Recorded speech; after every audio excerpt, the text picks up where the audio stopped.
ये लड़का भी ना अपना ख्याल नहीं रखता, बहुत कसम से बहुत परेशान करता है। छोटे भाई है ना तो परेशान तो करेंगे ही। चलो काहे इधर उठो, बुखार कुछ सही हुआ कि नहीं? उठो, आराम है कुछ? और घूमने जाओ, नहाने जाओ, डैम में नहाने जाओ ना, जाओ डैम में नहाने। पागल नहीं तो उठो, दवा पियो, उठो उठो, आ करो चम पिला दे। सुधार लो अपनी आदतें, ज्यादा बाहर घूमने ना जा करो, आ करो। उठो, अभी पट्टी रखवा लेना, उठो, चलो उठो। देखो जूस लेके आए, जूस पियोगे?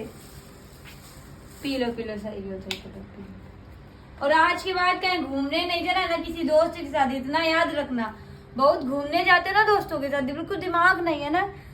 तुम जानते हो हम दोनों यहाँ पे हैं, मम्मी भी नहीं है पास में, फिर भी चलो पियो।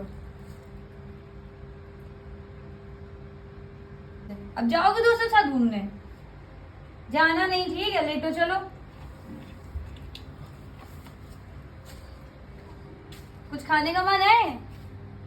आराम करो, ठीक है, अब जाना नहीं कहीं, ठीक? हाँ, बहुत कसम से सही बात दोस्तों, ये लड़का बहुत छका के रखे। अच्छा सोचना चाहिए कि नहीं सोचना चाहिए बताइए, कि यहाँ पे हैं, मतलब हम दोनों लोग हैं, सिर्फ अच्छे से रहे, लेकिन नहीं, डैम में नहाने जाना। बहुत बड़े हो गए ना, तो नहाने तो जाएंगे। तो अब ये बताइए बारिश होगी तो क्या फीवर नहीं आएगा नहाएंगे? तो ये बताइए आप लोग। सही में छोटे भाई बहन बहुत परेशान करते थे, किसी से परेशान करते कमेंट करके जरूर बताना, ठीक है।